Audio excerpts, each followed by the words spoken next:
نحمدہ و نصلی علی رسولہ الکریم۔ بھائی جن ساتھیوں کے سامنے جگہ فارغ ہے نمازیوں کی رعایت رکھتے ہوئے آگے تشریف لے آئے۔ ابھی ہے ماشاءاللہ گنجائش، جگہ جگہ گنجائش ہے، تو مل کے بیٹھنے کی، جڑ کے بیٹھنے کی شکل بنا لیں۔ یہ طلب کی حالت ہے، بقدر طلب اللہ نوازتے۔ آگے تشریف لے آئیں ماشاءاللہ، اور ہمت فرمائیں جب تک بات چلتی رہے، مذاکرہ چلتا رہے، بیان چلتا رہے، ہم بیٹھے رہیں۔ جب مطالبہ ہو، تشکیل ہو، وہ بھی بیان ہی کا حصہ ہے، تو اس میں بھی ہمت فرمائیں کہ بیٹھے رہیں۔ جب مطالبہ پورا ہو جائے، تشکیل پوری ہو جائے، پھر بے شک 15-20 منٹ نماز کی تیاری کا موقع ملتا ہے، اس میں نماز کی تیاری کر لیں۔ اس سے پہلے جو ہے اٹھنا جانا یہ مناسب نہیں ہے۔ کوشش فرمائیں گے نا انشاءاللہ۔ اللہ جل جلالہ نے ہم سب پہ اپنا کرم فرمایا ہے، ہم جتنے یہاں موجود ہیں حضرت محمد مصطفیٰ صلی اللہ علیہ وسلم کی ایک مبارک محنت کی نسبت سے یہاں حاضر ہوئے ہیں۔ آدم علیہ السلام سے لے کے محمد مصطفیٰ صلی اللہ علیہ وسلم دعوت کی ایک محنت ہوئی ہے، ہدایت کی ایک محنت ہوئی ہے، دین کے قیام کی ایک کوشش ہوئی ہے۔ انسانی دلوں میں اللہ کی پہچان، معرفت، ہدایت کا نور اتر آئے، دل منور ہو جائے، اس کی ایک کوشش ہوئی ہے۔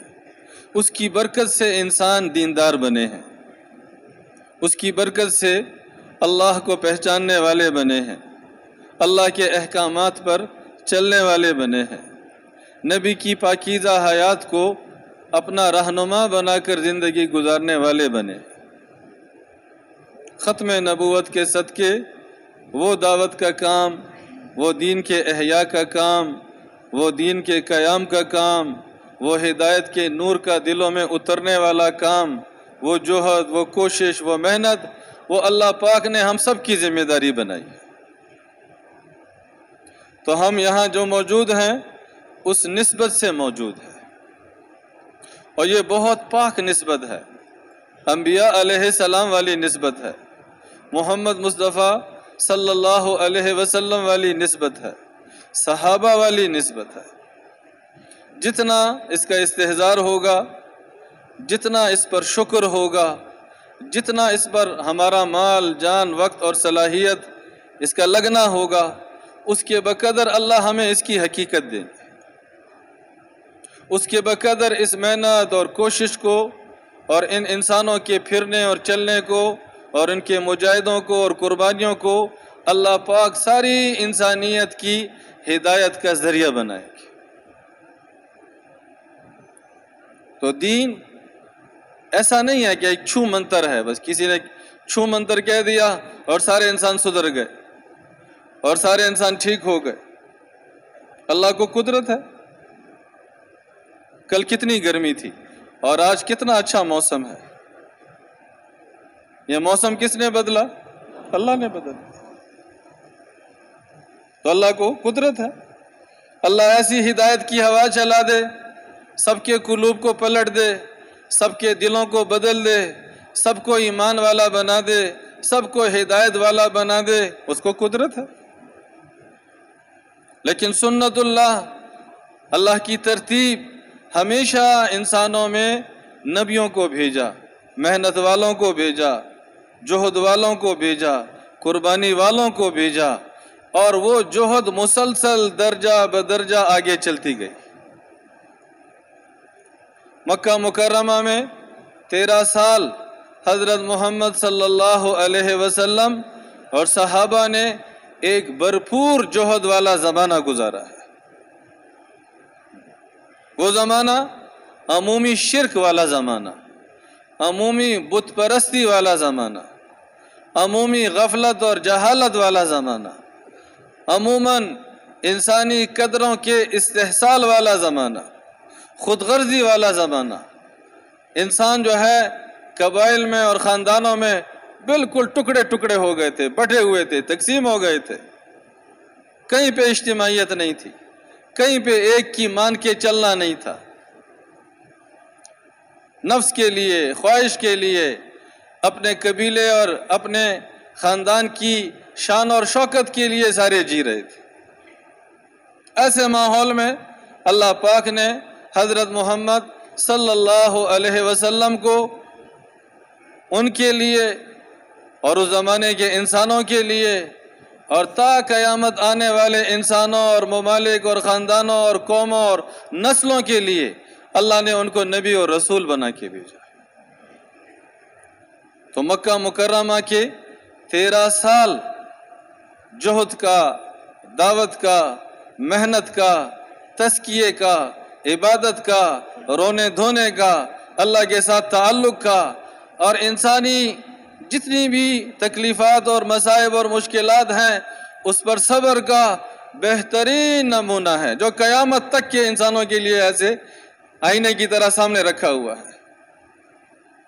اے انسانوں، کوئی بھی ملک، کوئی بھی قوم، کوئی بھی خطہ، کوئی بھی ٹکڑا، کوئی بھی زمانہ سدھرنا چاہتے ہو، بننا چاہتے ہو، ایمان چاہتے ہو، ہدایت چاہتے ہو، وہ حضور اور صحابہ والے 13 سال یاد کر لو، وہاں سے تمہارا سلسلہ چلے گا، وہاں سے محنت کی ابتدا ہوگی۔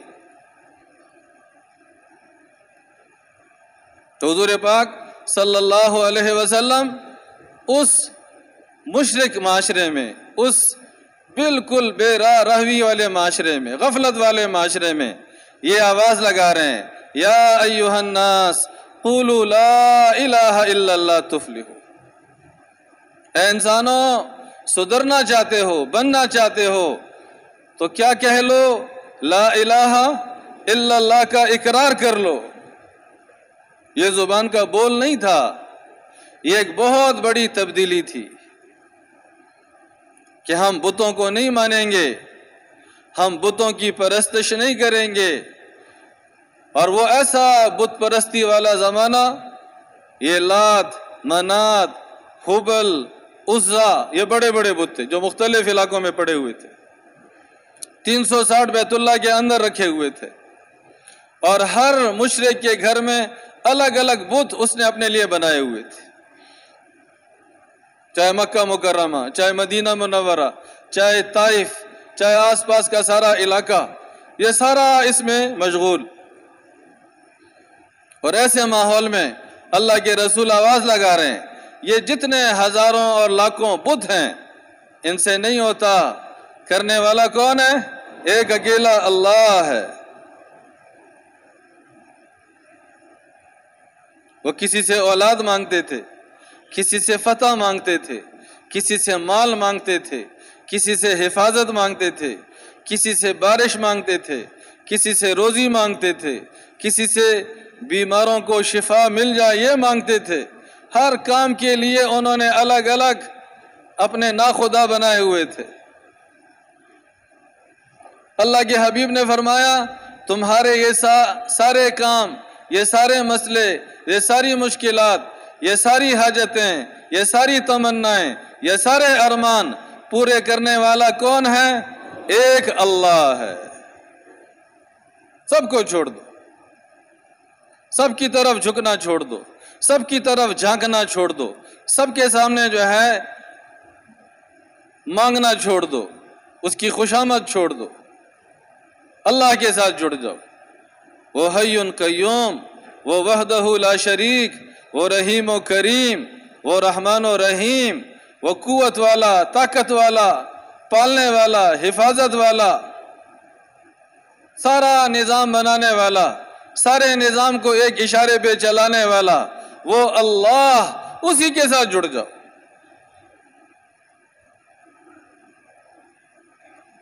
جیسے آج کے زمانے میں پیسہ ہے کام بنے گا، حکومت میں بڑے بڑے عہدے والوں کے ساتھ تعلق ہے کام بنے گا، بڑے بڑے افسروں کے ساتھ شناسائی ہے کام بنے گا، بڑے بڑے ڈاکٹروں کو جاننا پہچاننا، تعلق، ان کا خرچہ اٹھا سکتے ہو تو صحت ملے گی، بڑے بڑے تعلیمی ادارے تو تعلیم ملے گی، تربیت ملے گی، زندگی بنے گی، اولاد سدھرے گی۔ ہمارے بھی بت ہیں،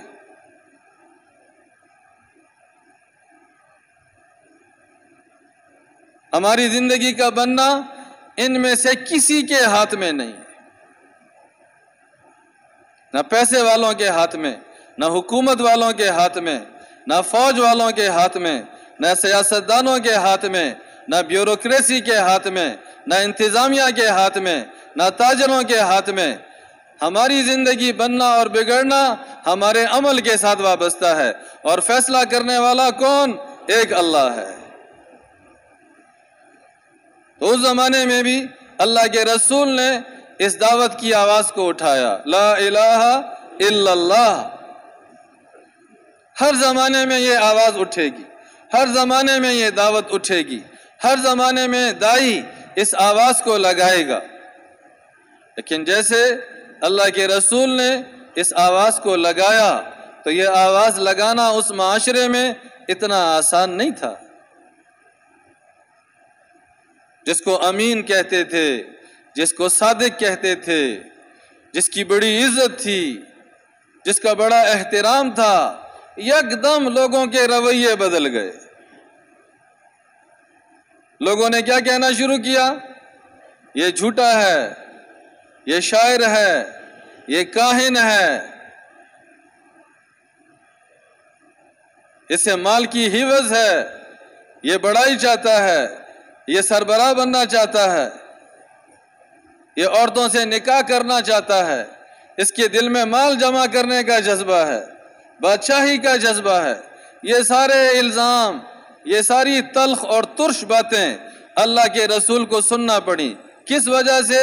کہ انہوں نے اس زمانے کے ناخداؤں کا انکار کیا اور ایک اللہ کی طرف لوگوں کو بلایا۔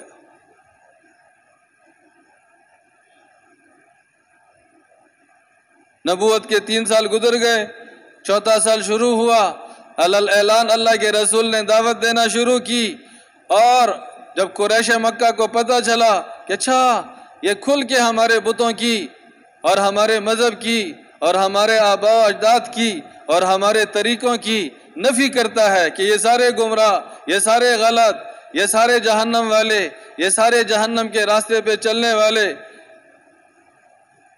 اور اللہ کی شان قریب میں حج کا زمانہ تھا، حج کے لیے لوگوں کا آنا تھا۔ تو دار الندوہ حرم میں ایک جگہ تھی جہاں قریش مکہ سردار آپس میں ملتے تھے اور ان کا مشورہ ہوتا تھا، بڑے بڑے فیصلے ہوتے تھے۔ وہاں یہ سارے سردار اکٹھے ہوئے اور کہا کہ ہمارا قوم کا آدمی ہے، ہمارے خاندان کا آدمی ہے، ہم تو سنبھال لیں گے، لیکن یہ قریب میں حج کا زمانہ ہے، دور دور سے لوگ آئیں گے، دور دور سے قبائل آئیں گے، اور اگر یہ بات ان تک پہنچ گئی، یہ آواز ان کے کانوں تک پہنچ گئی، تو یہ ہماری چودراہٹ، یہ ہماری بڑائی، یہ ہمارا روب دبدبا، یہ سارا ختم ہو جائے گا۔ ان کی قوم کا آدمی، ان کے خاندان کا آدمی، ان کی نسل کا آدمی یہ کہہ رہا ہے کہ جو چل رہا ہے یہ سارا غلط ہے، تو پرائے لوگ ہمیں کیا مانیں گے؟ تو وہ سر جوڑ کے بیٹھ گئے کہ اب اس آواز کو کیسے دبائیں، اس آواز کو کیسے روکیں۔ ولید بن مغیرہ ان میں بڑا سردار، سارا مشورہ چلتا رہا کہ ہم لوگوں سے کہیں گے یہ جھوٹا ہے۔ ولید بن مغیرہ نے کہا نہیں نہیں، اللہ کی قسم یہ جھوٹا نہیں ہے۔ لوگوں نے کہا کہ ہم کہیں گے یہ پاگل ہے۔ ولید بن مغیرہ نے کہا اللہ کی قسم یہ پاگل نہیں ہے۔ ہم کہیں گے کہ یہ کاہن ہے، جادوگر ہے۔ ولید بن مغیرہ نے کہا واللہ یہ نہ جادوگر ہے نہ کاہن ہے۔ جو یہ مشورہ دیتے، رائے دیتے، وہی ان کا بڑا سردار ان کی رائے کو کاٹ دیتا کہ نہیں نہیں ایسا نہیں ہے۔ تو لوگوں نے کہا آپ ہی بتائیں کہ پھر ہم لوگوں کو کیا کہیں گے؟ تو وہ بھی ہکا بکا رہ گیا، کیا کہیں گے؟ نہ یہ جادوگر ہے، نہ یہ کاہن ہے، نہ یہ جھوٹا ہے، نہ یہ کاذب ہے۔ آخر میں اس نے کہا کہ ہاں چلو یہی کہہ دیں گے کہ یہ جادوگر ہے۔ تو لوگوں نے کہا ابھی آپ نے کہا کہ جادوگر نہیں ہے۔ کہا نہیں، ہم لوگوں سے کہیں گے کہ جادوگر تو ہے، لیکن اس کا جادو کا اثر عام جادو کی طرح نہیں ہے۔ اس کے جادو کا اثر یہ ہے کہ اس نے باپ کو بیٹے سے جدا کر دیا، اس نے باپ کو اولاد سے جدا کر دیا، اس نے بھائی کو بھائی سے جدا کر دیا، اس نے خاندانوں کو کاٹ دیا، اس نے رشتوں کو کاٹ دیا۔ جو اس کا ہو جاتا ہے، جو اس کا کلمہ پڑھ لیتا ہے، جو اس کا ساتھ دینا شروع کر دیتا ہے، وہ سارا قبیلہ، سارا خاندان، ساری قوم سب کچھ کو بھول جاتا ہے۔ اس کا ایسا جادو سر چڑھ کے بڑھتا ہے۔ لوگوں نے کہا ہاں یہ ٹھیک بات ہے۔ تو انہی سرداروں نے اپنے لوگ جمع کیے اور جتنے حج کے قافلے آ رہے تھے جگہ جگہ ان کو بٹھایا، جگہ جگہ ان کو بٹھایا کہ بھی تم حرم جا رہے ہو، بیت اللہ جا رہے ہو اور حج کے ایام میں حج کا فریضہ ادا کرنے جا رہے ہو، لیکن خیال رکھنا یہاں ایک آدمی پیدا ہوا ہے، وہ لوگوں سے کہتا ہے کہ لا الہ الا اللہ۔ بتوں سے نہیں ہوتا، کس سے ہوتا ہے؟ اللہ سے ہوتا ہے۔ اور خیال رکھنا وہ جادوگر ہے، خیال رکھنا اس کا جادو سر چڑھ کے بولتا ہے، خیال رکھنا اس کے جادو کی وجہ سے ہم سارے آپس میں کٹ گئے ہیں۔ تو علماء فرماتے ہیں کہ ان میں سے اکثر کی حضور صلی اللہ علیہ وسلم سے ملاقات نہیں ہوئی، لیکن ان کافروں کے دعوت کو روکنے کی یہ کوشش، اس کی وجہ سے ہر قبیلے میں اللہ نے دعوت کو پہنچا دی اور ہر قبیلے کے کان تک اللہ نے یہ آواز پہنچا دی، لا الہ الا اللہ، کرنے والا اللہ ہے، خالق اللہ ہے، مالک اللہ ہے، رب اللہ ہے۔ یہ دبانے کی کوشش کر رہے تھے، یہ روکنے کی کوشش کر رہے تھے اور یہ رکاوٹ ڈال رہے تھے، اور انہی کی وجہ سے اللہ نے سب کو خبردار کر دیا۔ تو ہر زمانے میں دعوت کو روکا جائے گا، دعوت کی آواز کو دبایا جائے گا، دائی کے راستے میں رکاوٹیں پیدا کی جائیں گی، لیکن اگر اس کا توکل اللہ پہ ہوگا اور اس کا یقین اور اس کا تعلق اور اس کی نظریں اللہ پر جمی ہوں گی، تو جتنا لوگ رکاوٹ ڈالیں گے اتنا ہی اللہ اس آواز کو قوت دیں گے۔ جب انہوں نے دیکھا کہ اس طرح تو ہمارا کام نہیں بنا، تو انہوں نے پھر جو کمزور مسلمان تھے، جو غریب مسلمان تھے، بلال رضی اللہ عنہ جیسے، یاسر رضی اللہ عنہ جیسے، عمار رضی اللہ عنہ جیسے، صہیب رضی اللہ عنہ جیسے، ان کو پکڑ کے مارنا شروع کیا۔ ایسا مارنا شروع کیا کہ ان کی جان چلی جائے۔ گلے میں رسی ڈالو، ان کو گھسیٹو مکہ کی گلیوں میں اور بے تحاشا ان کو مارو، اور سخت گرمی میں ان کو جو ہے مکہ کی پتھریلی زمین پہ لٹھاؤ اور ان کے سینے پہ بڑی بڑی چٹانیں رکھو اور کہو کہ یا اللہ کے رسول کے راستے سے پلٹ جاؤ اور واپس اپنے دین پہ آ جاؤ، یا اسی طرح سسک سسک کے مر جاؤ۔ اور وہاں سے کیا آواز آتی تھی؟ وہاں سے آواز آتی تھی احد احد احد احد۔ ہم نے ایک دفعہ کہہ دیا کہ الہ اور معبود کتنے ہیں؟ ایک ہے، ایک۔ بس ایک دفعہ کہہ دیا، اللہ کے رسول کے ہاتھ میں ہاتھ دے دیا، شرک کو چھوڑ دیا، بے دینی کو چھوڑ دیا، توحید والا کلمہ پڑھ لیا، معرفت والا کلمہ پڑھ لیا۔ اب ہم کسی اور آواز کو، کسی اور بات کو سننے اور کہنے کے لیے تیار نہیں ہیں۔ انہی تکلیفوں میں ہوتے ہوئے حضرت یاسر رضی اللہ عنہ فوت ہو گئے۔ ابو جہل نے ان کی زوجہ سمیہ رضی اللہ عنہ کو برچے سے مارا، اور یہ اسلام میں پہلی شہیدہ، شہادت پانے والی پہلی خاتون۔ یہی حال نہدیہ رضی اللہ عنہ کا، یہی حال زنیرہ رضی اللہ عنہ کا، یہی حال ام عبیس رضی اللہ عنہ کا۔ جان چلی جائے، سب کچھ لٹ جائے، اتنی تنگی ہو گئی کہ سورہ کہف کی آیتیں نازل ہوئیں، سورہ زمر کی آیتیں نازل ہوئیں۔ سورہ کہف آپ ماشاءاللہ جانتے ہیں، چند نوجوان ایمان بچانے کے لیے، اپنے ظالم اور کافر بادشاہ سے بچنے کے لیے راتوں رات انہوں نے ہجرت کی، راتوں رات انہوں نے ملک چھوڑا، اور اللہ نے ان کو ایک غار میں پہنچایا، اور اللہ نے ان کو غار میں 309 سال سلایا۔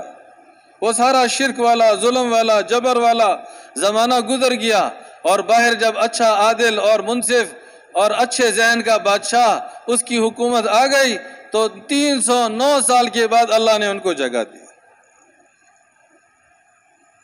اور جب وہ آئے اور لوگوں نے ان کو پہچانا اور ان کا یہ قصہ عام ہوا تو لوگ بے دین تھے، لوگ غافل تھے، دین سے دور تھے. ان کا یہ واقعہ اللہ نے اوروں کی ہدایت کا ذریعہ بنا دیا. سورہ زمر میں علماء فرماتے ہیں اللہ کی طرف سے ارشاد ہے، اے ایمان والو تمہارے لیے اللہ کی زمین بڑی کشادہ ہے. تم پہ جو مصائب ہیں، تکالیف ہیں، اگر تم صبر کرو تو تمہارے لیے بے حساب اجر ہے. تو یہاں سے اللہ کے رسول کو اشارہ ملا اور اللہ کے حبیب نے صحابہ سے ہجرت کے متعلق بات کرنا شروع کی کہ بھی جو سخت اذیت میں ہیں، جو سخت مصیبت میں ہیں، جن کے لیے یہاں بالکل رہنا دوبر ہو گیا ہے، چلو حبشہ کا بادشاہ وہ عادل ہے، وہ نرم دل ہے، وہ رحم دل ہے، وہاں چلے جاؤ، وہاں ہجرت کر لو. تو 12 مرد اور چند عورتیں، لگ بھگ 18 افراد، یہ پہلا ہجرت والا قافلہ تھا جس کی سربراہی حضرت عثمان رضی اللہ عنہ اور اللہ کے رسول کی بیٹی حضرت رقیہ رضی اللہ عنہ ان کے نکاح میں انہوں نے ہجرت شروع کی. ان چند افراد نے ہجرت شروع کی اور اللہ کے رسول نے فرمایا کہ ابراہیم علیہ السلام کے بعد اور لوط علیہ السلام کے بعد عثمان رضی اللہ عنہ پہلا شخص ہے جو اپنے خاندان، اپنی اہلیہ کے ساتھ ہجرت کر رہا ہے. اور یہ چلے گئے حبشہ اور وہاں آرام سے رہنے لگے، امن سے رہنے لگے، سکون سے رہنے لگے. اوروں میں بھی شوق پیدا ہوا کہ ہم بھی ہجرت کریں. علماء فرماتے ہیں اس میں رمضان کا مہینہ آیا. رمضان کے مہینے میں اللہ کے رسول حرم میں تشریف لائے، بیت اللہ تشریف لائے. قریش کے بہت سے سردار، بہت سے لوگ اکٹھے ہیں. ان کو جب دیکھا سارے ان کے گرد جمع ہو گئے تو اس سے پہلے کہ وہ کچھ بولتے حضرت محمد مصطفیٰ صلی اللہ علیہ وسلم سورہ نجم نازل ہوئی تھی. اللہ کے حبیب نے سورہ نجم کی تلاوت شروع کر دی. اب ان میں سے اکثر نے قرآن نہیں سنا تھا، اکثر نے اللہ کا کلام نہیں سنا تھا، اکثر نے حضور پاک صلی اللہ علیہ وسلم کی مبارک زبان سے اللہ کے کلام کی تلاوت پہلی دفعہ سنی. اس میں اتنا اثر، اتنی جاذبیت، اتنا مزہ اور اتنا جو ہے ایک کیفیت، وہ بالکل سارے مبہوت ہو گئے، خاموش ہو گئے. اور اسی صورت کے آخر میں سجدے والی آیت ہے. جب اللہ کے رسول نے وہ سجدے والی آیت پڑھی تو اللہ کے حبیب سجدے میں چلے گئے. یہ سارا مشرکین کا مجمع، یہ سارے قریش کے سردار، یہ سارے کافر اتنے مبہوت ہو گئے تھے، اتنا ان پہ اثر ہو گیا تھا کہ یہ سارے کے سارے اللہ کے حبیب کے ساتھ یہ بھی سارے سجدے میں چلے گئے.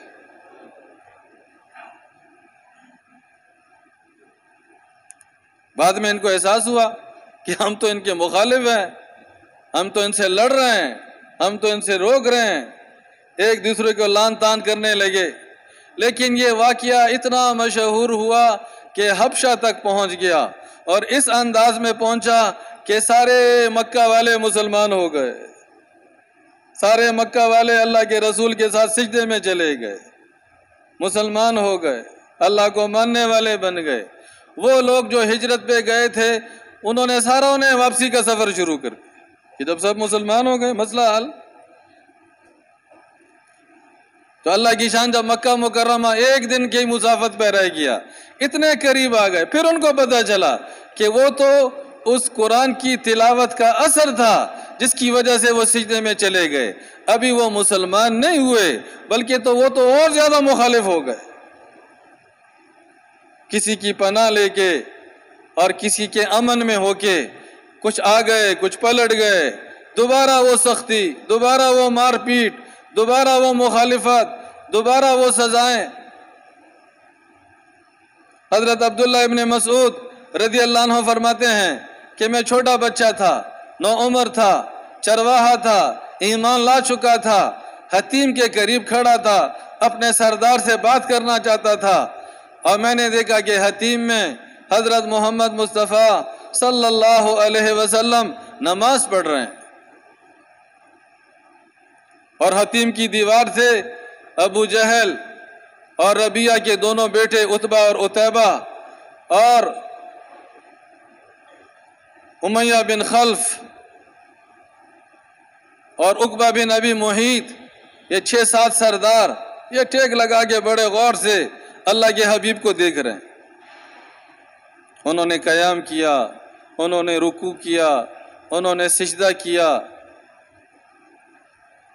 تو یہ تو دشمن تھے، یہ تو مخالف تھے۔ یکدم ان کے ذہن میں وہ نقصان پہنچانے والا اور ذکر پہنچانے والا ایک خیال آیا۔ ابو جہل نے کہا تم میں کوئی ہے نہیں؟ وہ فلاں نے اونٹ ذبح کیا ہے اور اس کی اوجڑی فلاں جگہ رکھی ہوئی ہے، تم میں کوئی ہے نہیں کہ وہ اٹھا کے لے آئے؟ علماء فرماتے ہیں عقبہ بن ابی معیط یہ حضور کا دیوار لگا ہوا پڑوسی تھا، جس کی دیوار حضور کے ساتھ مشترک تھی، لیکن یہ اتنا بدبخت کہ یہ گیا اور وہ کسی کے ذریعے وہ اونٹ کی اوجڑی اٹھا کے لے آئے۔ اور جب اللہ کے رسول دوسری رکعت کے سجدے میں گئے، ان لوگوں نے مل کے وہ اوجڑی اٹھائی اور سیدھا حضور کے کمر پر اور سر پہ رکھ دی۔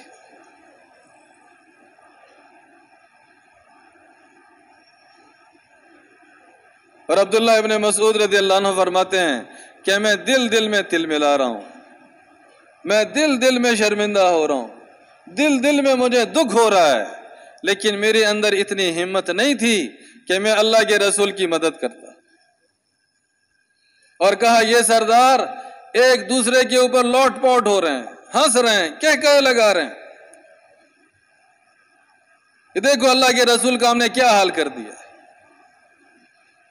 یہ خبر ان اللہ کے رسول کے گھر پہنچی، فاطمہ رضی اللہ عنہا آئیں، انہوں نے اس اوجڑی کو دھکے دیے، حضور کے پشت سے اس کو گرایا۔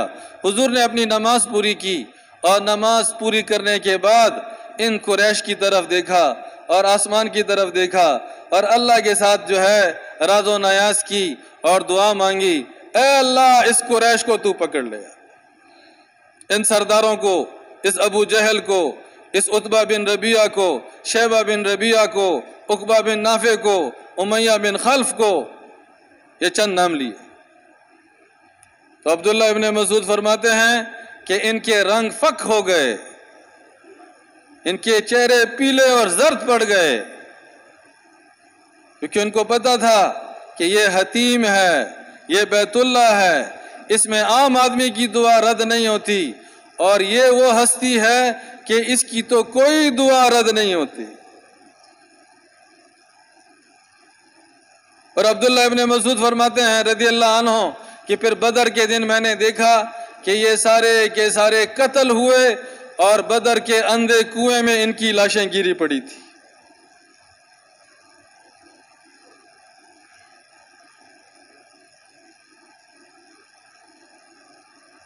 اللہ کے رسول کو دعوت سے روکنے کے لیے قریش مکہ نے بڑا زور لگایا کہ یہ دعوت نہ چلے، یہ لا الہ الا اللہ والی آواز نہ چلے، حضور والی زندگی نہ چلے، ہماری چودراہٹ ختم نہ ہو، یہ بت پرستی اور شرک والا نظام نہ ٹوٹے۔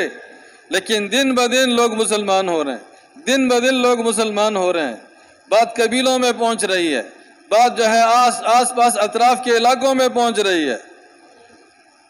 تو علماء فرماتے ہیں ایک دفعہ یہ سردار اکٹھے ہو کے ابو طالب صاحب کے پاس آئے، جن کی نگرانی میں اللہ کے رسول چل رہے تھے، اور ان کے سامنے بیٹھے، اور ولید بن مغیرہ کا بڑا خوبصورت جوان جو ہے اچھے قد کاٹ والا ایک جوان بیٹا تھا، اس کا نام عمارہ تھا، عمارہ کو ان کے سامنے بٹھایا۔ ابو طالب سے کہا کہ آج سے یہ آپ کا بیٹا ہے، اس کی دیت، اس کی وراثت سارا آپ کے ذمے۔ ابو طالب صاحب نے کہا اچھا پھر، اور کہا آپ کا جو بتیجا ہے محمد بن عبداللہ وہ آپ ہمیں دے دیں۔ تو کہا تم کیا کرو گے؟ کہا آپ اس کو پالیں پوسیں، اس کی شادی کرائیں، آپ کا گھر آباد ہوگا، آپ خوش ہوں گے، اور چونکہ وہ پورے قوم کا دشمن ہے تو آپ اس کے بدلے ہمیں دے دیں، ہم اس کو قتل کر دیں گے، ہمارا آپ کا جھگڑا ختم ہو جائے۔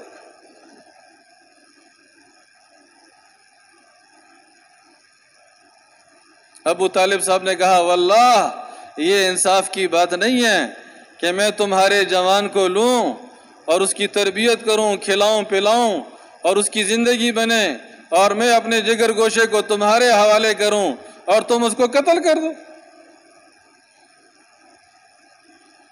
لیکن علماء فرماتے ہیں یہ وہ مکی زندگی ہے کہ یہ تبلیغ کا کام کیسے چلتا ہے، یہ دعوت کیسے چلتی ہے، یہ اللہ کی طرف بلانا کیسے چلتا ہے، اور اس کی کیا قیمت ادا کرنی پڑتی ہے، کیسے اس میں جان لگتا ہے، کیسے اس میں انسان کھپتا ہے، کیسے اس میں عزتیں قربان ہوتی ہیں، کیسے انسان کے دل کو کیسے چوٹ پڑتی ہے۔ تو یہ 13 سال مکہ مکرمہ کی زندگی، اس میں شعب بن ابی طالب کے 3 سال، اس میں طائف کا سفر، اس میں عمرہ اور حجاج میں محنت، مدینے والوں کا اسلام، اور جو ہے شب معراج کا سفر، یہ سارے بڑے بڑے واقعات ہیں۔ حتیٰ کہ علماء فرماتے ہیں کہ جب حضور صلی اللہ علیہ وسلم ابو طالب صاحب کا انتقال ہوا، ختیجہ رضی اللہ عنہ کا انتقال ہوا، طائف کے سفر 1 مہینہ پیدل سفر کیا، 10 دن جانے میں، 10 دن وہاں قیام میں، 10 دن واپس آنے میں، کوئی مسلمان نہیں ہوا، کسی نے بات نہیں سنی، انہوں نے پتھروں سے مانا، لہو لہان کیا، سخت تکلیف دی، اذیت پہنچائی۔ اور اس سفر کے واپسی پہ جب یہ مکہ مکرمہ کے قریب پہنچے تو زید بن حارثہ رضی اللہ عنہ غلام، حضور کے منہ بولے بیٹے ان کے ساتھ، انہوں نے کہا اے اللہ کے رسول آپ مکہ میں داخل کیسے ہوں گے؟ کہا کیوں؟ مکہ تو ہمارا شہر ہے۔ کہا اللہ کے رسول جس کے امن میں تھے وہ امن والے چلے گئے، نہ حضرت ختیجہ رضی اللہ عنہ ہیں جن کا بڑا خاندان اور لوگ ان کی وجہ سے دبے ہوئے تھے، اور نہ ابو طالب صاحب جو بہت بڑے سردار اور لوگ اس کی وجہ سے دبے ہوئے تھے، اب تو آپ جائیں گے لوگ آپ کو پکڑیں گے اور مار دیں گے، تو پہلے کسی کا امن لے لیں، کسی کی پناہ لے لیں، پھر مکہ میں واپس تشریف لے جائیں۔ تو علماء فرماتے ہیں وہاں سے اللہ کے رسول نے پیغام بھیجا، اخنس ایک سردار تھا کہ جا کے اس کی منت کرو وہ مجھے امن دے دے، کافر سردار۔ اس نے کہا میں سارے قریش کی دشمنی تمہاری وجہ سے نہیں مول سکتا۔ پھر سہیل کے پاس پیغام بھیجا، جاؤ سہیل سے منت کرو کہ وہ ہمیں امن دے دے۔ سہیل نے کہا میں بھی امن نہیں دے سکتا۔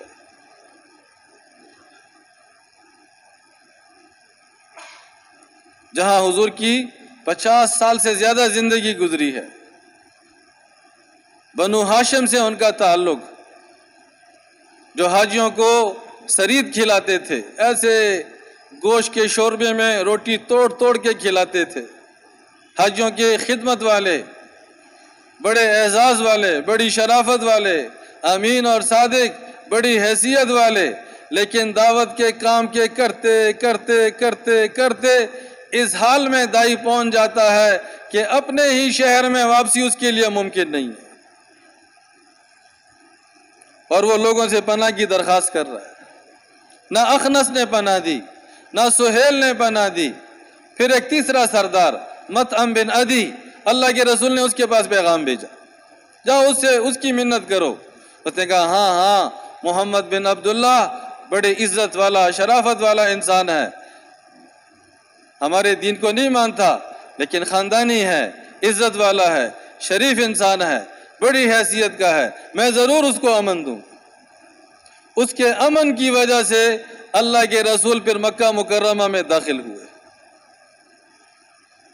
تو بزرگوں اور دوستو، ہم جس تبلیغ کے کام کو لے کے آگے چل رہے ہیں، مساجد میں چل رہے ہیں، علاقوں میں چل رہے ہیں، شہروں میں چل رہے ہیں، سفر میں جا رہے ہیں، پوری دنیا والوں کو دعوت دے رہے ہیں، اس تبلیغ کے مبارک کام کے ساتھ مجاہدہ شرط ہے۔ اس تبلیغ کے مبارک کام کے ساتھ جان، مال، وقت اور صلاحیت کا لگنا یہ شرط ہے۔ اس کے لیے تکالیف کا برداشت کرنا شرط ہے، اسی میں لگے رہنا، اسی کا ہو کے جو ہے زندگی گزارنا، اور نظریں ہماری کس طرف ہوں؟ صرف اللہ کی طرف، اللہ سے امید ہو۔ انسانوں کو کون سدھارے گا؟ انسانوں کو اللہ سدھارے گا۔ ہدایت کون دے گا؟ ہدایت اللہ دے گا۔ قلوب کو کون بدلے گا؟ قلوب کو اللہ بدلے گا۔ لیکن یہ مجاہدے والا دور، یہ قربانی والا دور، یہ اذیتوں والا دور، یہ مسلسل لوگوں کو اللہ کی طرف ان مشقتوں اور تکالیف اور قربانیوں کے ساتھ بلانے والا دور، یہ کسی علاقے والوں پر، شہر والوں پر، ملک والوں پر جب تک یہ نہیں گزرے گا، عمومی ہدایت کا فیصلہ نہیں ہوگا۔ ہدایت بہت بڑی دولت ہے، ایمان بہت بڑی دولت ہے، اللہ کی پہچان بہت بڑی دولت ہے، دلوں میں اللہ کی محبت بہت بڑی دولت ہے۔ اتنی بڑی دولت مفت میں نہیں ملے گی۔ 13 سال مکہ مکرمہ کی یہ قربانی والی زندگی، اس کے بعد اللہ کے کرم سے 10 سالہ مدینہ منورہ والا دور شروع ہوتا ہے۔ جب ہجرت کر کے اللہ کے رسول مدینہ منورہ تشریف لے جا رہے ہیں تو ماشاءاللہ کئی دن سے مدینہ منورہ کے لوگ قبا میں تشریف لا رہے ہیں اور قبا میں انتظار کر رہے ہیں، اور قبا جو ہے چونکہ وہ راستہ تھا، وہ نکڑ تھا جہاں سے آنے والے نظر آتے تھے، سارا دن وہاں موجود ہوتے تھے، شام تک انتظار کرتے، جب اللہ کے رسول نہیں پہنچتے پھر واپس چلے جاتے۔ تو حضرت عمار رضی اللہ عنہ نے سوچا کہ جب اللہ کے رسول آئیں گے، اتنے ڈھیر سارے لوگ، ان سے ملنا ملانا، بات چیت، نماز، عبادت، قیام، تو انہوں نے اللہ کے رسول کے رہنے کے لیے، عبادت کے لیے، نماز کے لیے ایک چھپر سا بنایا۔ مسجد قبا کی بنیاد پڑ گئی۔ یہ اسلام میں بننے والی پہلی مسجد۔ اور پھر جب اللہ کے رسول وہاں تشریف لائے، ان کا بڑا والہانہ استقبال اور بڑی جو ہے ماشاءاللہ محبت اور بڑی عقیدت، اور پھر سب کی طرف سے مطالبہ کہ آپ ہمارے ہاں جائیں گے، آپ میرے گھر آئیں گے، آپ ہمارے قبیلے میں رہیں گے، آپ ہمارے مہمان بنیں گے۔ لیکن وہ 13 سال قربانی والا دور، اس کے بدلے اللہ نے یہ والہانہ استقبال اور یہ انصار اور یہ مدینہ منورہ اور یہ محبت اور یہ عقیدت اس کی قیمت پر اللہ نے عطا کی تھی۔ علماء فرماتے ہیں، اللہ کے حبیب نے فرمایا یہ نئے مسلمان ہوئے ہیں، کسی کے ہاں ٹھہرنے کی حامی بھر لوں، اوروں کو انکار کر دوں، ناراض نہ ہو جائیں۔ اللہ کے رسول نے فرمایا کہ میں اپنی اونٹنی قصوہ پہ سوار ہوں گا اور چلنا شروع کروں گا، اور میری اونٹنی قصوہ کو اللہ کی طرف سے حکم ہوگا، جہاں یہ بیٹھ جائے گی میں ان کا مہمان بنوں، میں خود سے کسی کو حامی نہیں برتا۔ تو علماء فرماتے ہیں وہ قصوہ، وہ مدینہ منورہ آئی، مختلف گلیوں میں گئی، قبائل کے راستوں سے گئی، اور جا کے 1-2 یتیم بچوں کے باغ میں بیٹھ گئی۔ اب لوگ حیران، یہ تو خود یتیم ہیں، یہ کیا اللہ کے رسول کی میزبانی کریں گے؟ لیکن کہا اللہ کے حبیب اونٹنی سے اترے نہیں، اونٹنی پہ بیٹھے رہے۔ کچھ دیر کے بعد وہ قصوہ دوبارہ اٹھی اور پلٹ کے آتے آتے حضرت ایوب انصاری رضی اللہ عنہ کے گھر کے سامنے بیٹھ گئی۔ اللہ کے رسول نے فرمایا اللہ نے خود دونوں فیصلے کر دیے کہ میرا گھر کون سا ہوگا اور اللہ کا گھر کہاں بنے گا۔ اللہ نے یہ دونوں فیصلے کر دیے۔ میرا قیام تو ایوب انصاری رضی اللہ عنہ کے گھر رہے گا اور مسجد یہاں بنے گی۔ تو ان یتیم بچوں سے قیمتاً وہ زمین خریدی اور مسجد بنی، مسجد نبوی بنی، اور اجتماعی مسلمانوں کی زندگی کا آغاز ہو گیا۔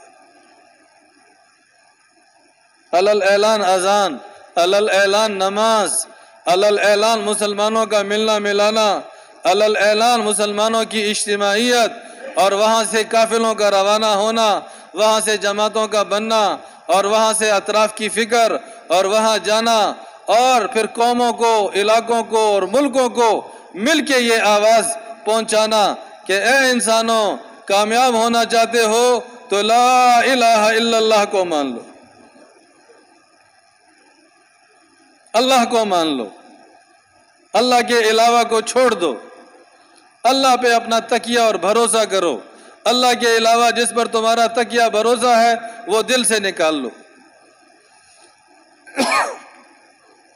حضرت محمد مصطفیٰ صلی اللہ علیہ وسلم، اللہ کے رسول، اللہ کے پیارے نبی، ہمارے رہنما، ہمارے رہبر، اللہ کی طرف سے ہمارے تربیت والے، ان کو دیکھ کے چلو، سنت کو دیکھ کے چلو، حضور کی سیرت کو دیکھ کے چلو، حضور کے طرز اور طریقے کو دیکھ کے چلو۔ عام ہر طرف ایک ہی زندگی، ایک ہی طرز، ایک ہی طریقہ، حضور والا راستہ، حضور والا طریقہ، حضور والی معاشرت، حضور والی عبادت، حضور والی طرز زندگی، انفرادی، اجتماعی، ہر موقع پہ۔ یہ مہاجرین ہیں اور یہ انصار ہیں اور یہ قریش ہیں اور یہ عبد مناف ہیں اور یہ فلاں قبیلہ ہے اور یہ غسان کے لوگ ہیں اور یہ غطفان کے لوگ ہیں اور یہ اطراف کے لوگ ہیں اور یہ رومی ہے اور یہ جو ہے فارسی ہے اور یہ حبشی ہے، یہ ساری نسبتیں ختم ہو گئی، یہ ساری پہچان کی نسبتیں ختم۔ یہ کون ہے؟ یہ اللہ سے جڑنے والے ہیں۔ یہ کون ہے؟ یہ اللہ کو ماننے والے ہیں۔ یہ کون ہے؟ یہ محمد مصطفیٰ صلی اللہ علیہ وسلم کا دامن پکڑ کے زندگی گزارنے والے۔ ان کی اور باتیں وہ دوسرے درجے میں چلی گئی، ثانوی درجے میں چلی گئی۔ ان کی ابتدائی پہچان، ان کی بنیادی پہچان لا الہ الا اللہ اور اس کے ساتھ محمد الرسول اللہ۔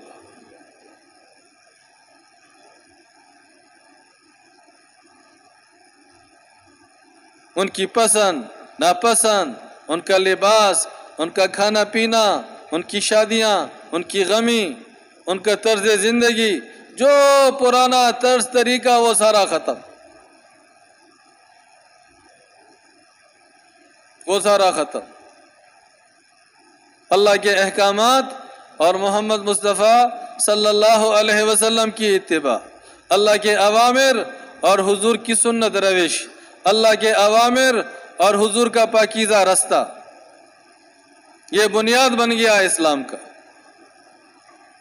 اور اللہ پاک نے اس کو اجتماعی طور پر مدینہ منورہ میں نمایاں اللہ نے اس کو کر دیا۔ نماز کا حکم عام ہو گیا، سارے مسلمان نماز والے، سارے مسلمان مسجد میں آنے والے، سارے مسلمان اللہ کے سامنے سجدہ کرنے والے، عورتیں نماز والی، جوان نماز والے، بوڑھے نماز والے، غریب نماز والے، بڑے بڑے تاجر نماز والے، بڑی بڑی حیثیتوں والے نماز والے۔ اس معاشرے کا کوئی فرد مسجد اور عبادت سے کٹا ہوا نہیں تھا۔ کیوں؟ ان کو بڑی مشکل سے ایمان ملا تھا، ان کو بہت بڑی قیمت پر ہدایت ملی تھی، ان کو بہت بڑی قیمت پر اللہ اور رسول کی نسبت ملی تھی۔ تو اللہ اور رسول کی نسبت کی پہلی پہچان نماز، یہ 100% اس کو اختیار کیے ہوئے تھے۔ تو جو معاشرہ، جو قوم، جو علاقہ، جو خطہ وہاں دینداری دعوت کی بنیاد پر اٹھے گی تو وہاں 100% نمازی ہوں گے، کیونکہ نماز کے پیچھے ایمان ہے اور ایمان کے پیچھے جہد اور قربانی ہے۔ ایمان کہاں سے ملے گا جی؟ ایمان کہاں سے ملے گا؟ دعوت سے ملے گا، جہد سے ملے گا، قربانی سے ملے گا، مشقتوں سے ملے گا۔ اور جب ایمان مل جائے گا، ہمارے حاجی غلام حسین صاحب اللہ ان کی قبر نور سے بھرے ہمارے بزرگوں میں تھے، یہاں ایک دفعہ ان کا بیان تھا، انہوں نے بیان میں ایک مثال دی۔ انہوں نے فرمایا آپ کے گھر میں پانی کی ٹینکی ہوتی ہے؟ کیا خیال ہے، ہوتی ہے کہ نہیں ہوتی؟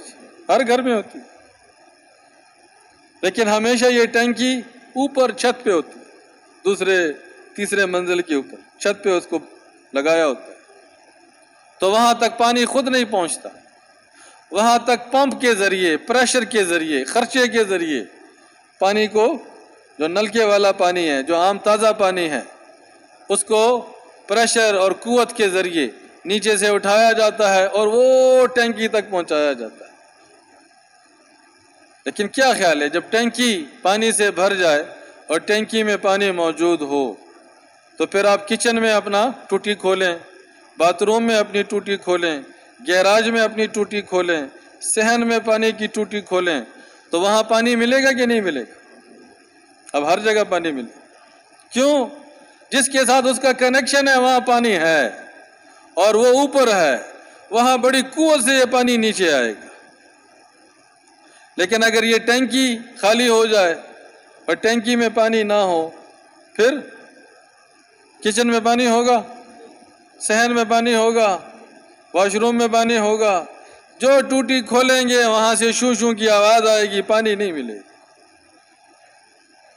تو حاجی غلام حسین صاحب نے فرمایا یہ دل ایمان سے بھر جائے، یہ دن ایمان والا بن جائے، اس دل میں اللہ کی پہچان اور محبت آ جائے، یہ دل ہدایت والا بن جائے، اس کے لیے کوشش ہے، محنت ہے، قربانی ہے، خرچہ ہے، وہ کرنا پڑے گا۔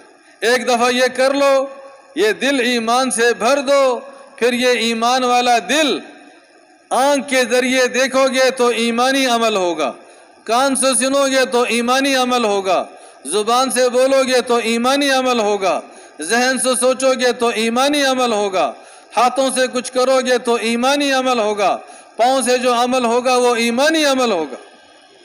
یہ سارے اعضاء اور جوارے، ان سے نکلنے والا عمل اب وہ نورانی ہوگا، نیکی والا ہوگا، اللہ کو راضی کرنے والا اور خوش کرنے والا ہوگا۔ اور اگر محنت نہیں کی، کوشش نہیں کی، قربانی نہیں کی، مشقتوں سے بھاگ گئے، قربانی سے گھبرا گئے، تو یہ دل پھر ایمان والا بنے گا؟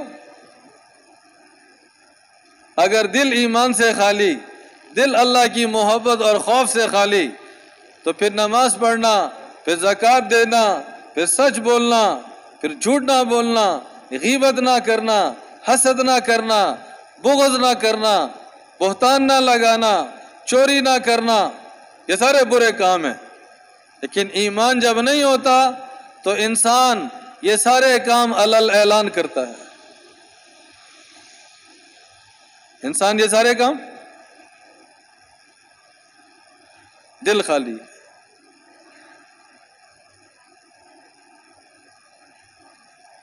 ایک ساتھی نے بتایا، ہمارے تبلیغ کے ایک بڑے معروف عالم ہیں، کہ میں ان کی مجلس میں بیٹھا تھا اور وہ سنا رہے تھے کہ 1990 میں حج پہ گئے ہوئے تھے، حضرات کے ساتھ تھے، مشورے سے تشکیل ہو گئی، کسی جگہ بیان کے لیے جانا تھا، جلدی تھی، تو کہا ہم نے ٹیکسی لی اور ٹیکسی میں حرم سے بیٹھے اور وہاں جانے کے لیے ہم نے چلنا شروع کیا۔ کہا جو ڈرائیور تھا وہ عرب تھا، اب وہ راستے میں کوئی گاڑی سامنے آئے وہ اس کو گالی دے، کوئی سڑک کراس کرے اس کو گالی دے، کوئی سامنے حاجی آ جائے اس کو گالی دے، کوئی پولیس والا آ جائے سگنل کرے کہ بھئی ابھی گاڑی روکو اس کو گالی دے۔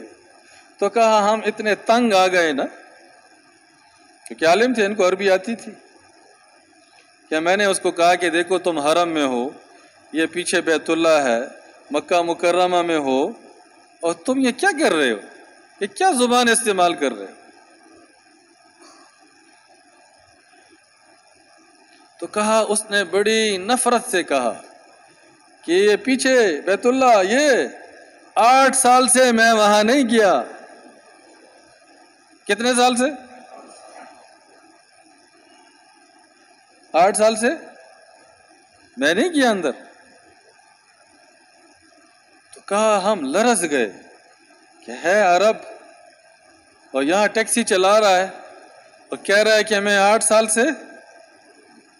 کہا ہم اتنے پریشان ہو گئے کہ ہمیں یہ پوچھنے کی بھی ہمت نہیں ہوئی کہ تم ہو کہاں کے۔ تو کہا اس نے خود کہا کہ یہ باہر والے لوگ آتے رہتے ہیں، میں مکہ کا ہوں لیکن ابھی اندر نہیں گیا۔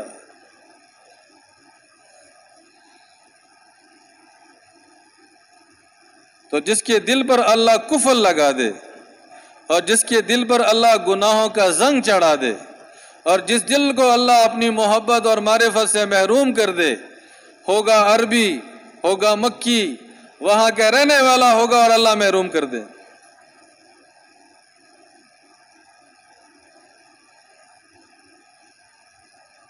تو مسلمان کا بنیادی سرمایہ ہدایت، مسلمان کا بنیادی سرمایہ ایمان، مسلمان کا بنیادی سرمایہ اللہ رسول کی محبت، اس کی برکت سے یہ باقی ساری زندگی۔ نماز ایمان کی وجہ سے، قرآن اور حدیث کا علم ایمان کی وجہ سے، اچھے اخلاق ایمان کی وجہ سے، ماں باپ کی قدر ایمان کی وجہ سے، پڑوسی کے ساتھ اچھا تعلق ایمان کی وجہ سے، اجتماعیت والی زندگی میں صبر اور تحمل ایمان کی وجہ سے۔ اور یہ ایمان اور یہ ہدایت اور یہ دل کا نور، یہ جوہد، محنت، کوشش، قربانی، مجاہدہ، نقل و حرکت، اس کی وجہ سے۔ تو تمام انبیاء علیہ السلام اسی محنت کی بنیاد پر تشریف لائے، اسی محنت کی بنیاد پر اپنے معاشرے کو اٹھایا۔ ختم نبوت کے صدقے ہم سب کو یہ اجتماعی محنت ملی ہے، ہم سب کو یہ اجتماعی ایک ذمہ داری اللہ پاک نے عطا کی ہے۔ جب تک مسلمان اس اجتماعی ذمہ داری پر قائم تھے اور اس اجتماعی ذمہ داری کو لے کے چل رہے تھے، اللہ جل جلالہ ان کو چمکا رہے تھے، اللہ پاک ان کی نصرت کر رہے تھے، اللہ کی مدد معمول کے خلاف، مشاہدے کے خلاف اللہ اپنی مدد کو اتار رہے تھے۔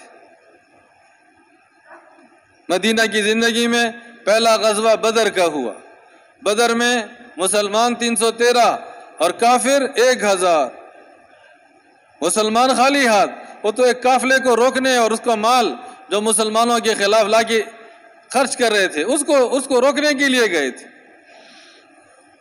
2-4 گھوڑے، 70 اونٹ، چند تلواریں، 2-4 برچے اور نیزے، باقی خالی ہاتھ۔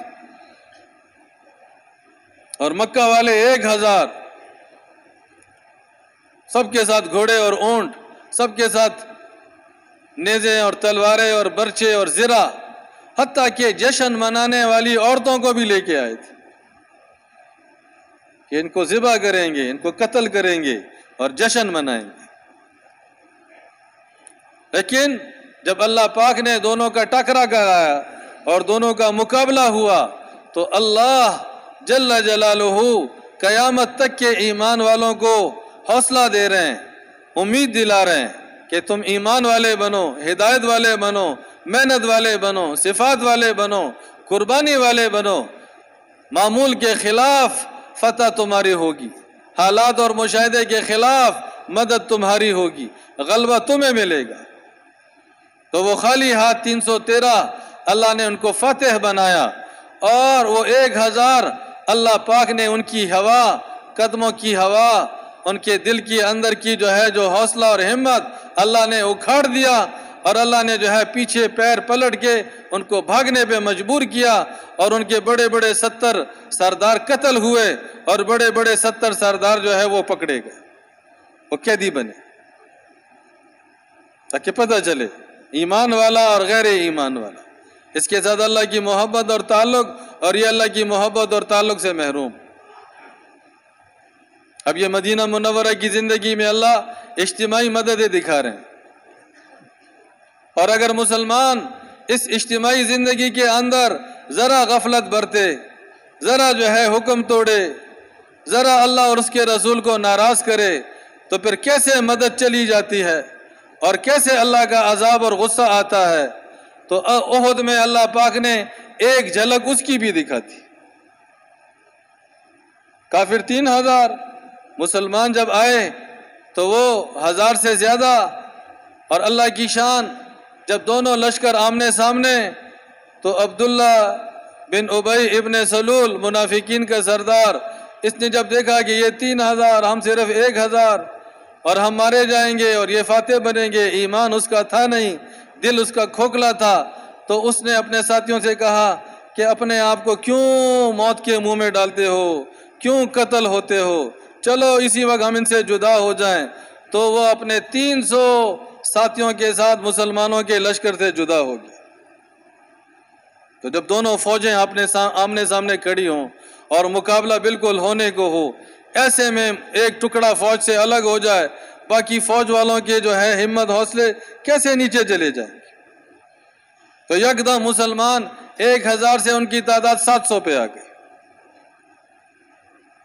لیکن پھر بھی صحابہ مطمئن، مہاجرین مطمئن، انصار مطمئن، اللہ کے رسول مطمئن کہ ہم تعداد اور اپنی تیاری کی وجہ سے یہاں میدان میں نہیں ہیں، ہم حق، دین، محنت، قربانی، جوہد اور یہ باطل اور شرک اور گناہ اور بے دینی، صرف اس بنیاد پر ہماری لڑائی ہے۔ اللہ کی مدد ان کے ساتھ نہیں ہے، اللہ کی مدد ہمارے ساتھ ہے۔ اللہ کے رسول نے ایک چھوٹی سی پہاڑی تھی، ایک جماعت سے کہا 50 تیر انداز کہ یہاں سے یہ ہم پہ پیچھے سے حملہ کریں گے، یہاں سے ان کو حملے کا موقع نہ دینا، آگے والے کو ہم سنبھال لیں گے۔ تو وہ 50 تیر انداز، خالد ابن ولید ابھی مسلمان نہیں ہوئے تھے، 200 گھوڑوں کی جماعت ان کے ساتھ، اس نے 3-4 مرتبہ وہاں سے آنے کی کوشش کی، لیکن جب یہ ان پہ تیر برساتے تھے تو وہ تیروں کی بارش کی وجہ سے جب ان کو تیر لگتے تھے اور ان کے گھوڑے گرتے تھے اور ان کے جوان گرتے تھے، ان کی ہمت پست ہو جاتی تھی اور وہ وہاں سے پلٹ کے واپس چلے جاتے تھے۔ اور جو آمنے سامنے تھے، تو پہلا کافر جو احد میں مسلمانوں کے سامنے آیا تو اسے عربی زبان میں جنگ کا جو ہے ایک مینڈا، اتنا اس کا بدن موٹا اور ایسے توانا اور ایسے قوت والا اور ایسے فخر اور اکڑ میں آ کے اس نے میدان میں اپنی اونٹنی پہ سوار مسلمانوں کو پکارنا شروع کیا، ہے تم میں میرے کوئی مقابلے والا؟ آ جاؤ میرے مقابلے کے لیے، آ جاؤ میرے سامنے۔ تو علماء فرماتے ہیں حضرت سعد رضی اللہ عنہ یہ زمین پہ کھڑے تھے، انہوں نے اچانک چھلانگ لگائی اور سیدھا ان کی اونٹنی کے پیچھے بیٹھ گئے اور ان کو ایسے گلے سے دبوچا اور ان کو ایسے اپنی گرفت میں لیا اور ان کو نیچے گرایا، اور جیسے ہی نیچے گرایا اپنے خنجر سے ان کا سر کاٹ دیا۔ تو پہلا کافر گرا، اس کے ساتھ جو کافروں کا جھنڈا تھا، جھنڈا ایک مرتبہ گرا۔ بنو عبد الدار ان کے ذمے جھنڈا اٹھانے والا کہ جھنڈا تمہارے ہاتھ میں ہوگا، اگلا ان کا آدمی آیا، اس نے جھنڈا اٹھایا، اس نے مسلمانوں کو للکارا۔ اس طرح کرتے کرتے ان کے 11 بندے قتل ہو گئے۔ کتنے بندے؟ 11۔ اور جھنڈا مستقل زمین پہ گر گیا۔ جب ان کا جھنڈا مستقل زمین پہ گر گیا اور ان کے جھنڈا اٹھانے والے بڑے بڑے نامور یہ قتل ہو گئے اور مسلمانوں نے اور حملہ تیز کیا، تو شروع میں ان کے 22 آدمی مارے گئے۔ کتنے آدمی؟ 22۔ تو ان کی ہوا اکھڑ گئی، ان کی ہمت پست ہو گئی، انہوں نے بھاگنا شروع کیا، منتشر ہونا شروع کیا، اور جو عورتیں گانے بجانے والے لے کے آئے تھے وہ اپنا دامن اٹھائے وہ بھاگ رہی ہیں، ان کے پازیب نظر آ رہے ہیں، اور سخت خوف اور سخت وحشت، کسی کا گھوڑا رہ رہا ہے، کسی کی چادر رہ رہی ہے، کسی کی زرہ رہ رہی ہے، کسی کی تلوار رہ رہی ہے، اور مسلمانوں نے اب غنیمت اٹھانا شروع کیا اور بھاگنے والوں کا پیچھے شروع کیا۔ تو یہ 50 آدمی جو پہاڑی پہ کھڑے تھے، انہوں نے کہہ دیا بس جنگ کا فیصلہ ہو گیا، ان کو شکست ہو گئی، ہمیں فتح ہو گئی، اب تو غنیمت اکٹھا کریں گے۔ ان کے امیر نے کہا اللہ کے رسول نے ہمیں منع کیا ہے کہ چاہے کچھ ہو جائے یہاں سے ہلنا نہیں ہے۔ ان کے جوانوں نے کہا وہ تو جنگ کے لیے تھا، جنگ ختم، اب ہم بھی جائیں گے، غنیمت اکٹھی کریں گے۔ ذرا ان کے دل میں مال کا جذبہ آیا، ذرا ان کے دل میں دنیاوی ان چیزوں کی محبت آئی، اور انہوں نے اپنا مورچہ چھوڑ دیا اور 37 آدمی اتر گئے اور وہاں صرف 13 رہ گئے۔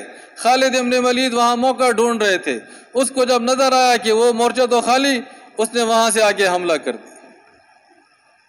وہ 13 قتل ہو گئے، شہید ہو گئے، اور جب وہ پہاڑی سے نکل کے پیچھے کی طرف سے سامنے آئے تو وہاں آ کے اللہ کے رسول اکیلے کھڑے ہیں، اور ان کے ساتھ 2 مہاجرین صحابہ اور 7 انصاری صحابہ، صرف یہ 9 موجود ہیں، باقی سارے مسلمان لڑتے لڑتے وہ آگے نکل گئے۔ تو یہاں اللہ کے رسول ان کے گھیرے میں آئے اور ان کو کئی زخم آئے اور وہ گڑھے میں گرے، اور انہوں نے مشہور کر دیا کہ ہم نے اللہ کے رسول کو قتل کر دیا، محمد الرسول اللہ شہید ہو گئے۔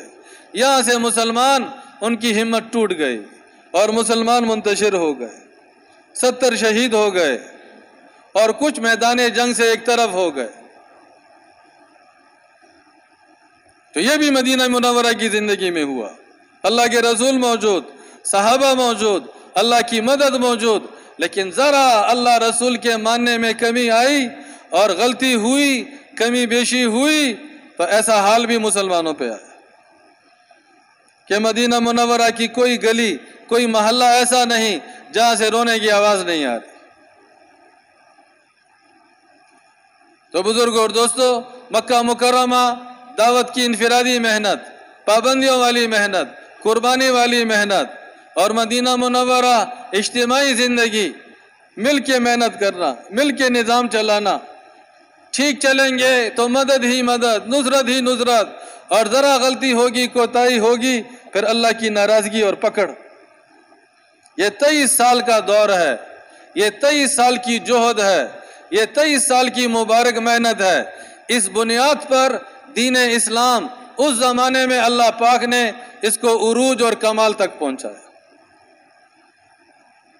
مفتی زین العابدین صاحب فرماتے تھے کہ حج پر انسان کا دین کامل اور مکمل ہوتا ہے۔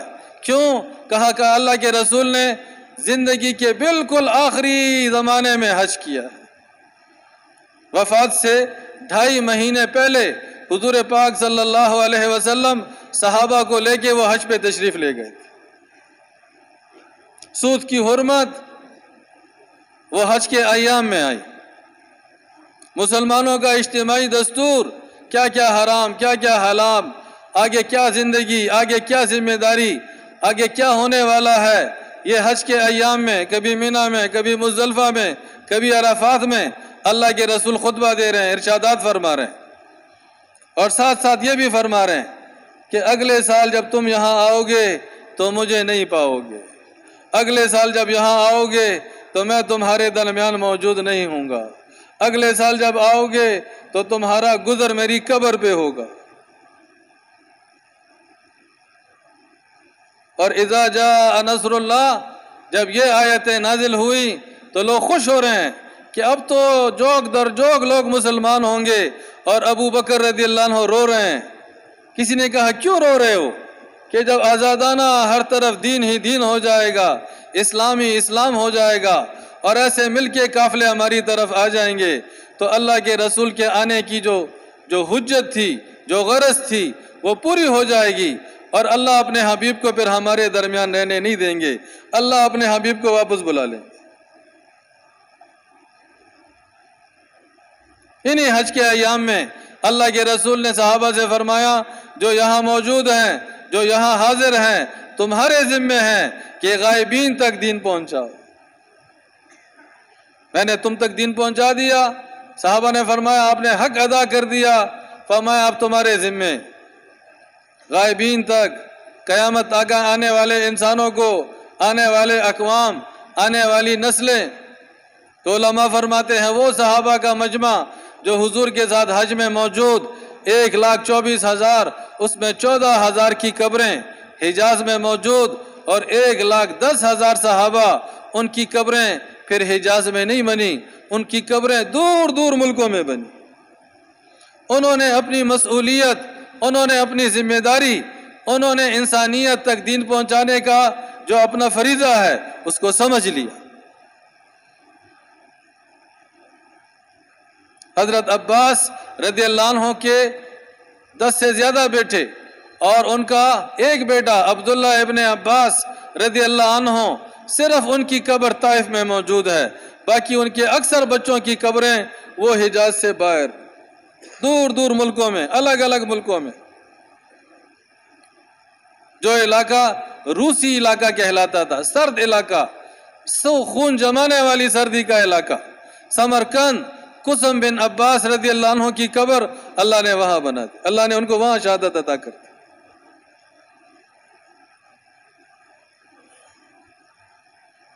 تو ہر سال اللہ جل جلالہ حج کا ایک موقع لاتے ہیں، اور حج پر اللہ پاک لاکھوں مسلمانوں کو مکہ مکرمہ اور مدینہ منورہ ان دو پاک مقامات پر اللہ حج کے عنوان پر جمع کرتے ہیں۔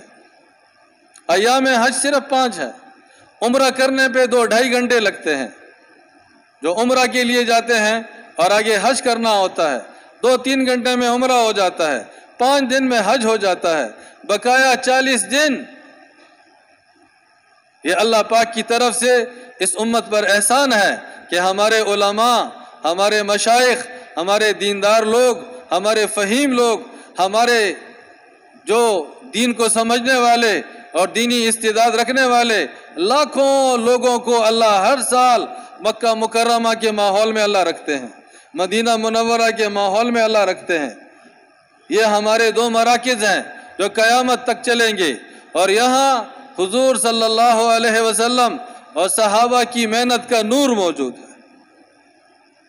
مکہ مکرمہ، مدینہ منورہ، یہ صرف وہاں حاضری نہیں ہے، وہاں نماز نہیں ہے، وہاں عبادت نہیں ہے، وہاں جو اللہ کے رسول اور صحابہ کی محنتوں کا تاثر ہے، جو کیفیت ہے، جو ان کی قربانیوں کا نور ہے، یہ سارے حاجی اگر یہاں سے ارادہ کر کے جائیں اور سمجھ کے جائیں اور داعیانہ کیفیت اور جذبے سے جائیں اور وہاں سے یہ استعداد اور نور اور کیفیت لے کے آئیں، تو یہ حج پوری دنیا میں اسلام کے زندہ ہونے کا سبب بنے،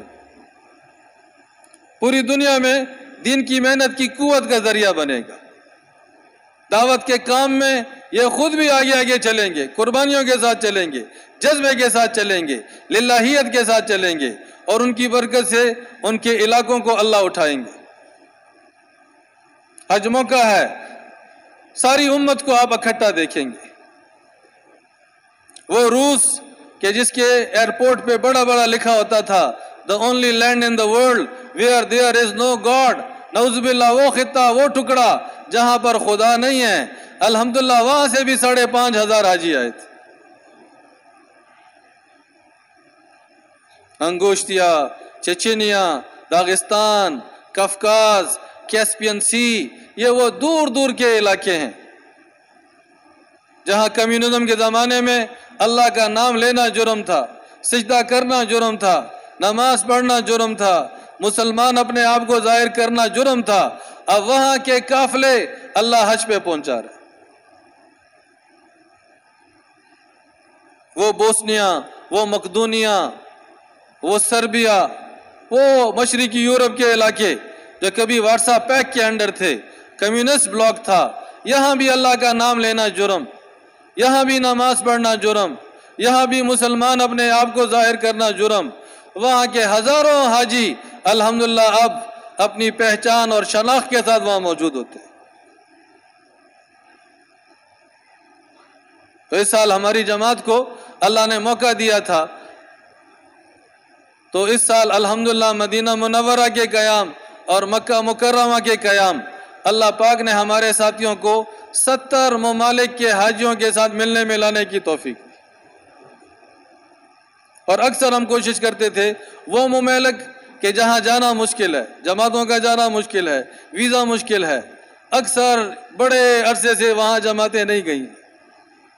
جو آسان ممالک تھے جہاں اکثر آنا جانا ہوتا تھا وہاں جاتے تھے اور ان کے ذمہ داروں کو اکٹھا کرتے تھے، ان کی جماعت بناتے تھے، ان کا مشورہ قائم ہوتا تھا، ان کی تعلیم قائم ہوتی تھی، ان کی گشتوں کا نظام بنتا تھا، اور وہ آپس میں جو ہے مل جل کے ایک دوسرے کو کارگزاری سنانا، پھر مزید محنت کرنا۔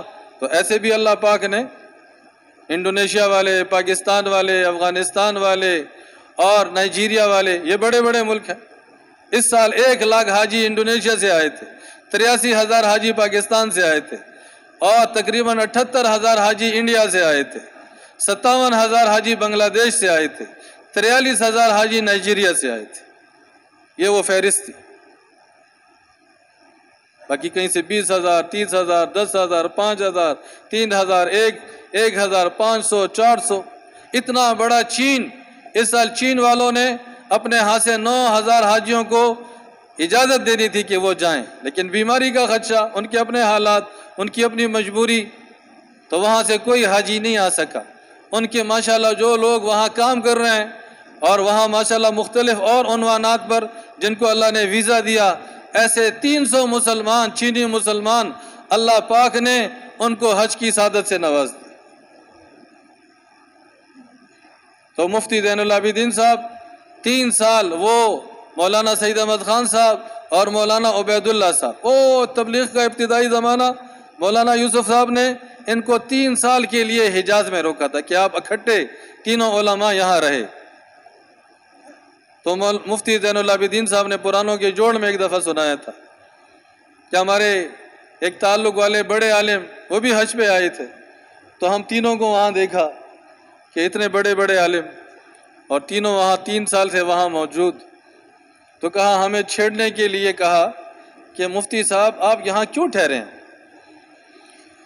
تو ہم نے کہا ہم تبلیغ کے لیے ٹھہرے ہیں، دعوت کے کام کی ضرورتوں کے لیے ٹھہرے ہیں۔ تو اس عالم نے کہا کہ مفتی صاحب اگر آپ نے تبلیغ کرنی ہے، آپ نے دعوت کا کام کرنا ہے، تو یہاں تو سارے مسلمان ہیں، یہ تو مکہ مکرمہ اور مدینہ منورہ ہے، یہاں تو 100% مسلمانوں کا آنا جانا ہے، یہاں بیٹھ کے آپ کیا تبلیغ کر رہے ہیں؟ تبلیغ کرنی ہے امریکہ چلے جاؤ، تبلیغ کرنی ہے چین چلے جاؤ، تبلیغ کرنی ہے یورپ چلے جاؤ، تبلیغ کرنی ہے دہریوں کے علاقے میں چلے جاؤ، کیا کر رہے؟ ان کی اپنی سمجھ۔ تو مفتی زین العابدین صاحب نے ان کو جواب دیا کہ دیکھو مولانا صاحب، یہ مکہ مکرمہ اور مدینہ منورہ یہ پوری امت کا جو ایک اسلامی وجود ہے، ایک جسم ہے، اس کے اندر اس کی حیثیت 2 آنکھوں کی طرح ہے۔ اس کی حیثیت کیا ہے جی؟ جیسے 2 آنکھوں سے انسان دیکھتا ہے اور سارا جہان نظر آتا ہے، فرمایا یہ مکہ مکرمہ اور مدینہ منورہ یہاں بیٹھ کے ہمیں پوری امت مسلمہ نظر آ رہی ہے، پوری دنیا میں اسلام کا حال نظر آ رہا ہے، پوری دنیا میں مسلمان دین کے لحاظ سے کس کیفیت میں ہیں، ایمانی لحاظ سے، عبادات کے لحاظ سے، علم کے لحاظ سے، جہد کے لحاظ سے، محنت اور قربانی اور ذمہ داری کے احساس کے لحاظ سے کس سطح پہ ہیں۔ کہا مکہ مکرمہ اور مدینہ منورہ میں کچھ عرصہ یہاں بیٹھ جاؤ، تمہیں سارا عالم اسلام سارا نظر آ جائے کہ کہاں جماعتوں کی ضرورت، کہاں فکر کی ضرورت، کہاں محنت کی ضرورت، کہاں مسلمانوں کو سنبھالنے کی ضرورت۔ ایام حج میں روس سے ایک قافلہ آیا، 90 حاجیوں کا قافلہ آیا۔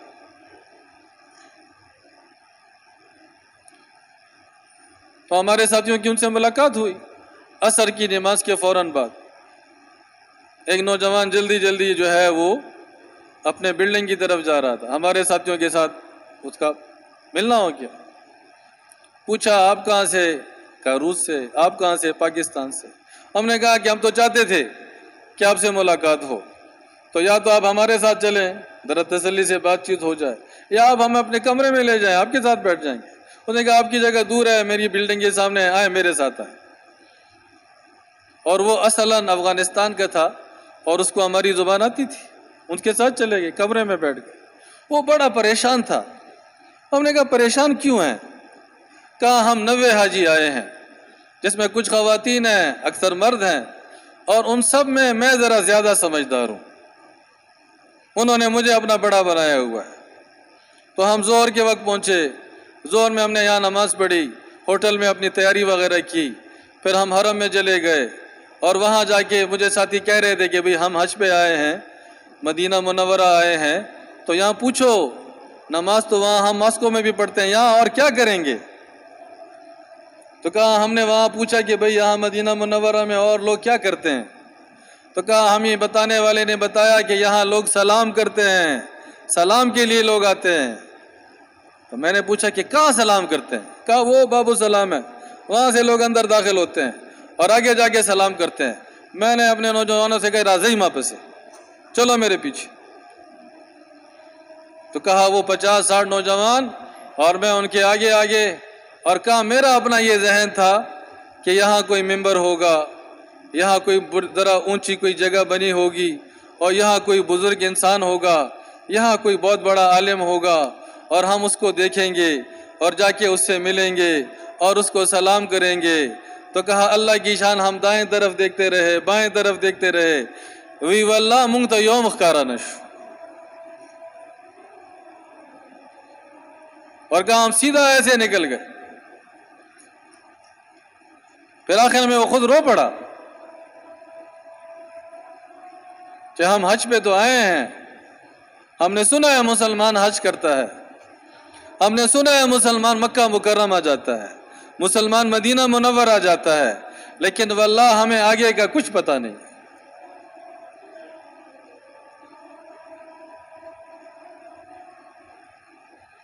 تو مسلمان کس حال میں ہے، دینی حال کیا ہے، دینی استعداد کیا ہے، دینی زندگی کیا ہے، نماز کا کیا حال ہے، حرام حلال کا کیا حال ہے، جائز ناجائز کا کیا حال ہے، وہاں محنت کا کیا حال ہے، وہاں مدارس کا کیا حال ہے، وہاں ان کو سنبھالنے کا کیا حال ہے۔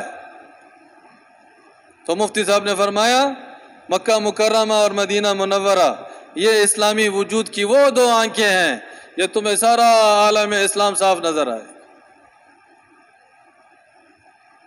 تو اللہ نے ہمیں تبلیغ کا مبارک کام دیا ہے کہ ہم مسجد میں بھی محنت کریں، محلوں میں بھی محنت کریں، علاقوں میں بھی محنت کریں، شہر میں بھی محنت کریں، ملک میں بھی محنت کریں، سارے ممالک میں بھی محنت کریں، اور یہ حج جو پوری امت کا اجتماع ہے اور پوری امت کو اللہ پاک یہاں بار بار حج کے عنوان پر جمع کرتے ہیں، وہاں بھی جا کے محنت کریں۔